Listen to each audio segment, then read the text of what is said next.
I was there. I don't have to listen to it. This week's show because it was a disaster. When you live in a beach resort, it's easy to forget whether you are playing or working. On each week's show, we settle in with a cocktail and try to figure out if there is a difference. This is Day Drinking on Delmarva. I was like, hey, you want to do this live? And I'm like, sure. Yes, it is. Oh, whoops here. Let's do this. The Day Drinking on Delmarva. I am Todd from goodcleanfunlife.com. And I am Tony Russo, no relation and not the guy who screwed up the intro this week. Screwed it up this week. And you're listening to Day Drinking on Delmarva, a podcast about life and culture on the Delmarva Peninsula. We're coming to you live from the Crowbar, an excellent secret spot in Berlin, and also from Delmar, which is neither excellent nor is it secret. So much to get to today. But before we get to anything that we get to today, we're going to talk about our sponsors a little bit. And each week we're sponsored by the things that we are drinking because no one else is sponsoring us at this time. So Todd, who's sponsoring your drink today? I think you're going to really enjoy this. Maybe really enjoy the fact that I am drinking this. So yeah, Breckenridge Brewery has put together a Nitro pumpkin spice latte. So it's officially basic. It's officially fall. But Breckenridge is a great brewery. They have a lot of beers that I very much enjoy. And because this is a nitro, it's actually in kind of like the Guinness pub style cans where it's got the little clicker in the bottom. The little clicker in the bottom. So yeah, I'm gonna be cracking this open and giving some a little audio. Giving some first impressions of this. And what are you drinking? Well, I'm still on the Fat Boy penalty juice. This is just vodka with water and ice. Because I'm doing the thing, but also I need to lose 9,800 pounds, something in there. I'd be happy with 30. I'm starting with 30, but 100 is the goal. I think I may have said this to you in person, but I don't know if I said it to you out loud. So I'm going to be in a documentary. I'm very excited about that. That's awesome. And I've already composed the tweet with which I'll announce it. And it is, remember the camera adds 20 pounds remember the camera adds 10 pounds and COVID's easily good for 20. And then there's probably 30 or so of whiskey. So be kind. Be kind. And before I have so much to say, I have a lot to say about your drink, if you don't mind starting there. But before I do that, let's where can people find us on the internet other than where they're hearing us or seeing us now? We stream every episode that we record, and that's on Good Clean Fun's YouTube page as well as their Facebook page. Again, continuing with the positive streak of only outgoing messages on Facebook. YouTube is a good place to see us though, and which will actually be something to do with the one cool thing coming up in a minute. But of course, we're trying to build our Instagram, and you can give us a follow at Day Drinking on Delmarva over on Instagram. Share with us what you are day drinking, because everybody's doing it, and we're not. We just want everybody to enjoy. Several things before we get started. One thing that just happened, and then a thing that happened before that.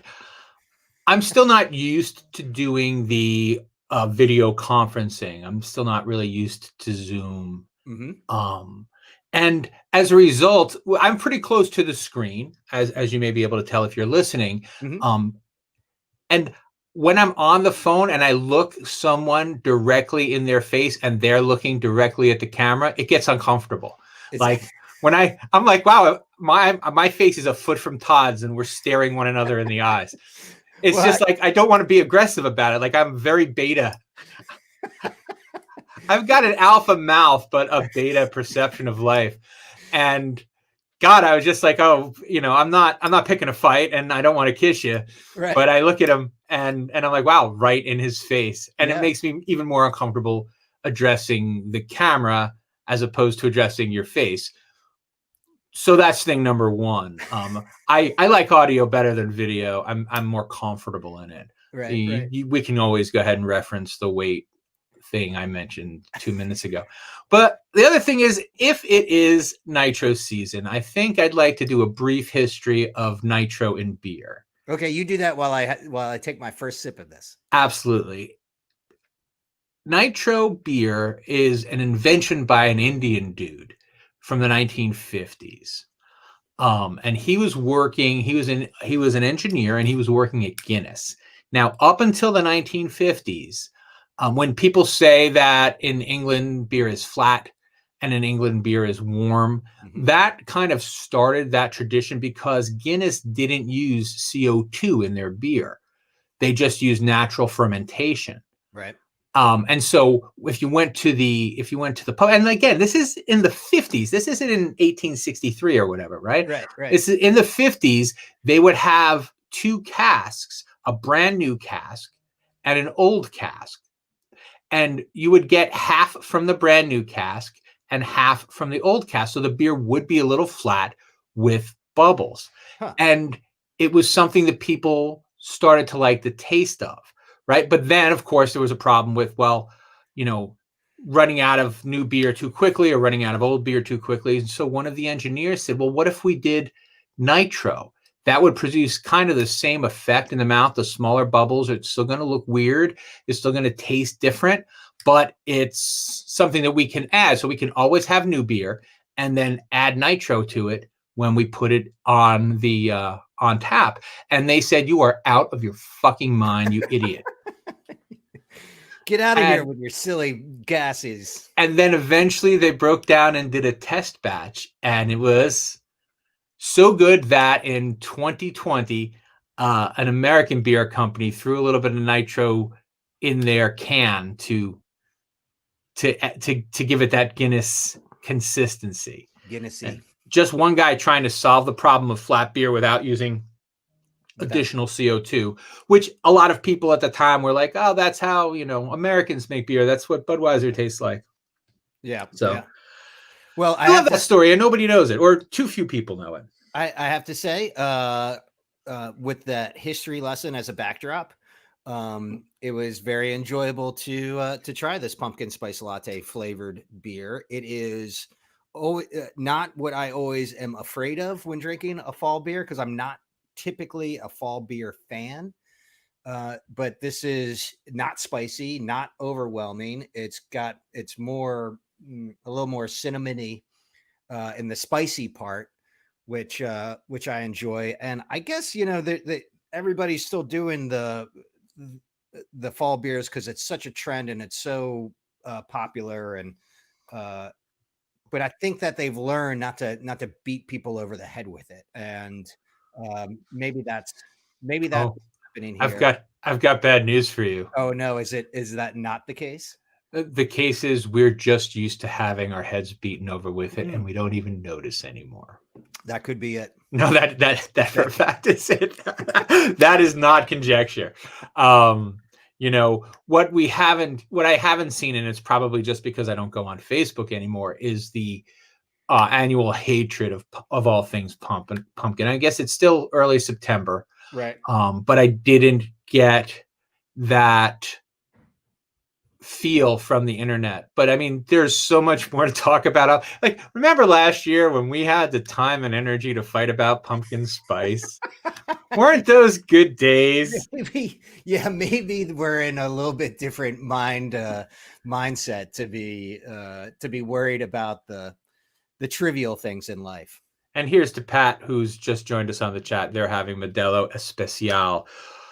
All right, I have a racist Modelo Especial story. What would you like me to tell it? Yeah, absolutely. This is day drinking on Delmarva. We have people watching who are day drinking. So awesome. So we had our house redone and we had the whole inside gutted. And one of my favorite working beers, just has been for a very long time until Founders came out with its solid gold, was Modelo Especial. It was just a nice solid beer. I absolutely loved it. I still love it. I still get it. It's great for if you're like, oh, I'm going to drink 12 beers today. Well, get yourself some Modelo. God bless you. Yeah. But we had a lot of Spanish speaking guys working in the house and like the work crew or everything. And I wanted to get beer for everybody. And like I had this white guilt moment of like, will they think I'm condescending if I bring them? Like I wanted to get Budweiser for them and Modelo for me. Yeah. Yeah. And I actually asked one of the English speaking guys, I said, you know what? Modelo is my favorite beer, but I'm going to feel like an asshole if I go and get some. And he's like, if you show up with Negro Modelo, you're going to look like an asshole. But if you get regular Modelo, nobody's going to think any worse of you. There you go. So it was weird because I'd never thought of it until I had a house full of Spanish people, you know, Latin people, of it being like specifically a Mexican type of beer. Right. You know, I thought of it as just a beer that I liked. And I'm like, oh, wait, I don't want to. You know, usually I drink Heineken, but since you guys are here, I'm getting, you know what I mean? Right. I'm cool white guy. I'm a cool white guy. You can tell by the beer that I bring you for working on my house, right? It's just, there's no way out of that I don't feel that my white guilt sensors don't go off. There's a great story that I love to tell. The abbreviated version is when I was working for Coastal Surf Supplies. There was a distributor out of Japan that we met down at a trade show, and we were going to take him out to dinner. And of course, the guy from Japan would probably have preferred to get, you know, a big steak in America. And instead we took him to like a sushi place. And the quick note is it was a success at the end of the night, because it turns out the place that we took him to, that we had no idea, turned into a drag show after 10 o'clock. So he hated dinner, but loved the drag show. So if we had better lists, I would cite the show that we talked about that on, because that was a good show and it was a great story. Yeah.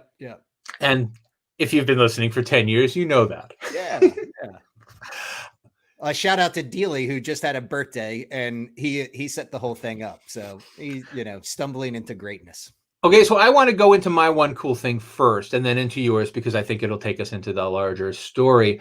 As I've mentioned to you, I think off air, but I don't think I mentioned on air, I'm on a website that is for people who are doing podcasts, like either for people who want to get guests or who are willing to be guests. And now very few of my shows have guests, but all of them have, but I'll be a guest. Mm-hmm. You have encouraged me to do that. As you're sneezing, you have encouraged me to do this, and I need to do it. You want to do it this afternoon, because I'm going to be on another show. I've got right after this, I'm going to be interviewed for another show. And I'm going to break that story real quick to say that I'm looking for work. If anybody has any, I've parted ways with my main. I still have a couple small freelance things. My main regular freelance thing I won't be doing anymore. And that's why I'm wearing a shirt. I came this close to just staying in my robe. I really did. Yeah. But I was wearing one of my ratty robes. I wasn't wearing one of my better robes. And I am on the job market, which is like, all right, well, then we'll just go with the Zoom shirt. But I assure you that I'm not wearing pants. Good to know. All right. And so the story that I broke up was that I'm going to be on a show called Pizzeria and Enzo's. And it's a food podcast. Okay. I expect it has to do with pizza. And I'm already trying to take it easy, because they're in Charlotte, North Carolina, which is not known for its pizza. And what was really interesting to me, and I'm going to preview this for anyone who's listening to this, because there's no way you'll listen to the other show, although I hope you do, and I'll say when it's on. Pizza plays a central role in my work in progress that I call my bagel manifesto. Yeah. And if you want to open, it's like there are people who say like it's the water or it's the dough, or it's not. When it comes to good pizza, it has specifically to do with the area. Like, you can't make pizza. You can't make good pizza if all people want is Domino's. Like, you can only make pizza that looks more authentic, right? But, you know, you have to develop your own taste. But then you have to kind of adjust that taste for people who do most of the business, who are your primary customers, right? Since New Jersey is, I used to say New Jersey was full of pizza snobs, and I know that we play that, but the fact that there's one Domino's open north of Camden is mind-boggling to me. So there's real tension between wanting to make good pizza, like, you know, I guess the platonic good pizza, and then just wanting to make something that falls someplace between, that falls far away enough from Domino's that normal people will eat it, but close enough to Domino's that everyone else will eat it. Right. And yes, normal people don't eat Domino's. Or normal people don't eat Domino's normally. We've all had Domino's. I brought Domino's to a show at Todd's house. I'm not going to pretend that I didn't. It has happened. There were also 0 other pizza places that were open. Unless you'd like to hear my diatribe again about wood-fired pizzas, but I'm not giving it. Ooh, this, if I might interject, please. There is something exciting happening in Berlin, which is the 2 new restaurants have now opened. Brian from Burley Oak has reopened the Globe under his ownership and ideas, which is awesome. It's going to be barbecue and some other things to come. But De Novo's opened basically a counter pizza place. So it's, you know, by the slice, by the pie. I think it's just going to be like a walk up. It's called Pop's Kitchen. And I've always enjoyed De Novo's pizza from over in the Ocean Pines area. And I think it would be great to have something fast casual like that in Berlin, and especially here. So I'm going to call you out on the fast casual, but that's only because you said there wasn't enough pumpkin spice being advertised.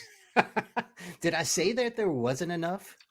Would you have come up with the description fast casual on your own? No, definitely. You would have said takeout. I would have said takeout. But the marketing is fast casual. But I also work in the industry. Yeah, but that's the point. I mean, like McDonald's also describes itself as fast casual. No, I think it's is it Applebee's? It's those lower mid-tier places that Chipotle. Right. Yeah, that's a fast casual restaurant. Did Chipotle invent the term fast casual? I do not know, but you can't say. Well, obviously, it's the combination of fast food, which has a negative connotation, and casual dining. And if you're carry out, you're not dining. Since you're in the industry, may I recommend chain restaurants? Full stop.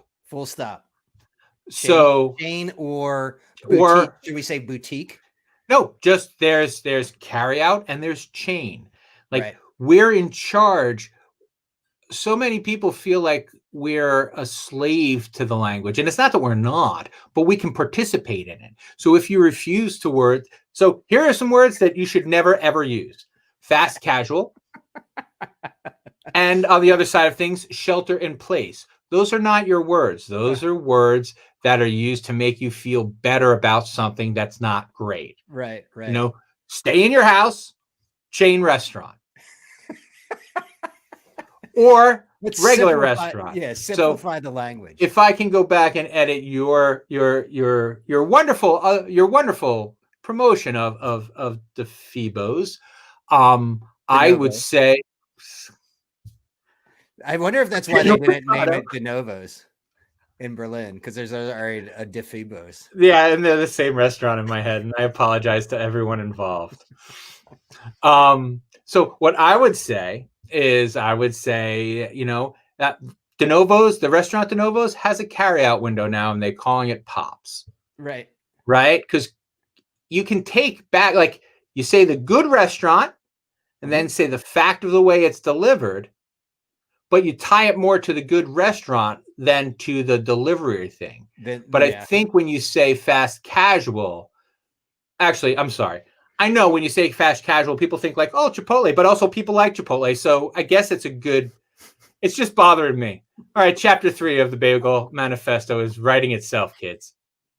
I think you're going to be well prepped for this food podcast that you're getting ready to go. God help him. And I'm not gonna have any more drinks, but I've already had a drink, so there's that. I look forward to listening to the show. And just for the possibility that this guy at some point will mention fast casual restaurants. Fast casual. Well, we're gonna go at it. He doesn't know this. The poor bastard's just like, oh, he looks like a friendly guy. Right. But we're gonna take the whole thing apart. We're gonna bring down the system. We're gonna change the way we talk about better restaurants and make them sound less like chain restaurants. Yes. See, chain restaurants is the thing. And then you say, well, De Novo's has 2, right, or 3. Do they have a couple places? I think they may have a place in Ocean City. I'm not sure. That's not a chain. No.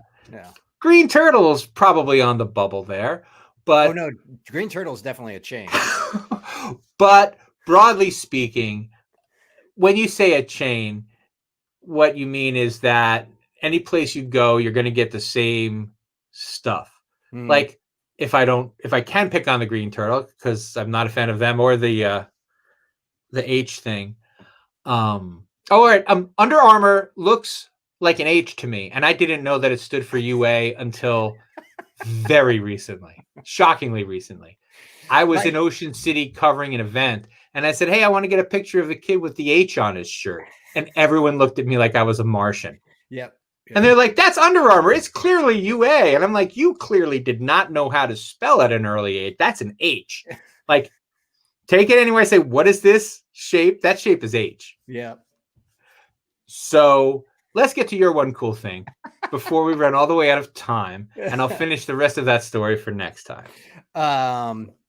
Life and culture at the beach with Tony Russo. My one cool thing was we talked last week about trying to stay positive and stay inspired. I had picked up a drone.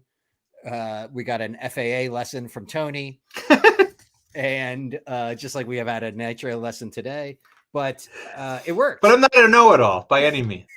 but it worked, and I put together a fun little vlog. Work is picking up. Work has remained steady, I should say, for us. And one of the things that I've been really cognizant of is like how the words I'm using and how I'm describing what I'm doing. With all of that, the inspiration or the point and the creativity that I wanted to keep abreast of, it was, building our own brand. And there has been a little bit of a shift that I've seen when some of the guys that I follow on YouTube, and it's like kind of return to simplicity. And I just put together a quick little vlog of some backyard projects that I'm doing, and it is a good little escape. Kind of like our podcast is just us. It's basically therapy for us. I think we should just start calling it that, what it is. All right, so here I am back to correct your language, right? Don't call it little. It's nice. Yeah.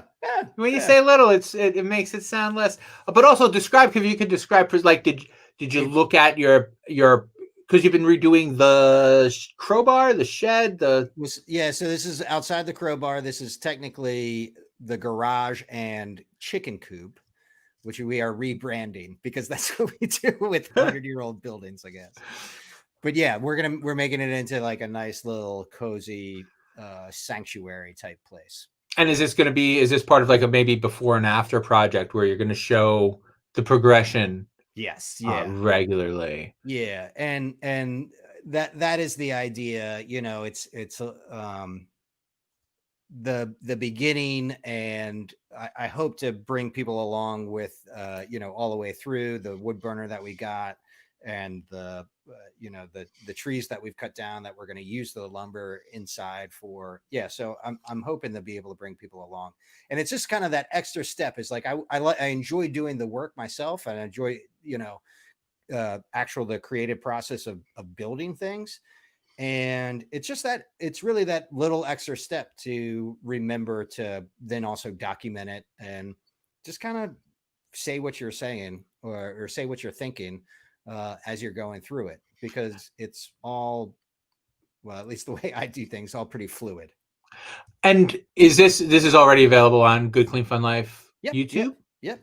And, you know, quick turnaround, like kind of keeping the skills sharp and filming. I got some drone shots in there. I've been, like flying that just around the yard and trying to do some sunset shots and that sort of thing.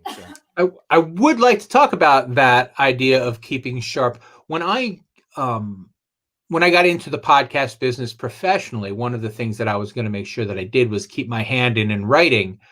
And I did not. And, it's now that I'm looking to get back into doing more writing, I realize how seriously I kind of hamstrung myself by just not taking the time just to knock out the occasional blog, to stay part of the reading end of things. Like there are no limit to, no, there's a limit. I mean, there's a number of podcasts that I put out, but the number is like 130 or something like that. Yeah. I put out plenty of stuff, and most of it is pretty good, including and maybe even especially this show. But one of the difficulties is now trying to reorient myself to start pitching those freelance articles again. And I had some success, but you forget how time passes. And like the last cool thing that I published for a real entity was almost 4 years ago now. Yeah. And it's a huge gap. And I didn't realize it until I was like, here are my clips. And like 1915, or 2015. That's a long time ago. I mean, yeah, but I didn't get worse since then. I just talked it out, and you didn't get to see what I wrote. Right. The upside is I do get to send along the podcast and say, this is what I sound like in my head, vaguely what I sound like on paper. Right. So, yeah. But staying this idea of you staying with it precisely because it's something that you need to do every day to stay fresh. Yep. Yeah, I commend it. I hope you continue to keep it up. I think that would be great. Yeah, and it is like with any creative process. You battle yourself in like, oh, nobody's going to want to listen to this. Nobody's going to. We've talked about this on the show before, that like you just got to pick that one person who, maybe isn't the person who always likes comments or engages, but that when you run into them and they say they like what you're doing, and like there's just there's you got to do it for that one person and not the people, because there are going to be people who are going to make comments or be negative, and focusing on the positive is definitely what we're doing. By the way, Pat, who's still watching, has commented that he runs his father-in-law's 2 brick oven pizza restaurants. So yeah. Well, then you should. This is the pizza episode of the accidental pizza. I don't even like to talk about it because I fall so easily into the Jersey stereotype that it's a little embarrassing. My grandson turned 2 this week, and we had all of the grandparents and family and stuff got to visit in shifts, so Kelly and I, we chose the Saturday morning shift. His birthday was on Friday, but we came Saturday and we brought bagels, and I didn't even realize how much I was complaining about the bagels until Melissa, my daughter, said, if you don't shut up, I'm not letting you bring them anymore. No one cares about this but you. And we have to listen to you go on and on about each layer of the bagel and rating it. Like the outside was fine. It cut okay. It was clearly fresh. The inside wasn't chewy enough. Now the outside was chewy, inside was not. And that bothered me. And and that's why I don't even think I have a right to speak on pizza anymore, because I think about it differently from like people are like, all right, I'm hungry and I want something awesome. Mm-hmm. I'm going to have pizza. And then their day's over. Yeah. I have to they go on with their lives. I have to lose sleep over the ratio of sauce to cheese and whether the crust was the right thickness or thinness and the oils, and stop it. No one cares with you. Right.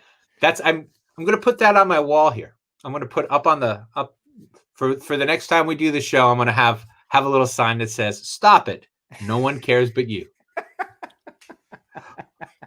Alternatively, and this would be fun and funny, you can be in charge of that. Mid-sentence, from this day forward, you can and should say, "Stop it. Nobody cares but you." I need a button. Yeah, like a sound. It need we've never been the sound effect, shock jock, but if we just had if there was a sound of like a train going off the rails, like I feel like that would be the appropriate button to push. Like maybe it's just a train horn. So bring it into the station, Tony. A little look into how old I am. The reason I said sound and didn't finish the word, because I was going to say sound cards, because for me, it's 1982 and we're all sitting here in the studio pulling out the sound cards off the rack, shoving them in. Yep. All right, I got nothing else anyway. How about you? Got lunch. Todd's got to go to lunch. That's why. And I'm hungry now after all this talk about pizza. All right, I got nothing else. How about you? I got nothing. All right, well, until next time, remember, at the beach, it's happy hour whenever you say it is.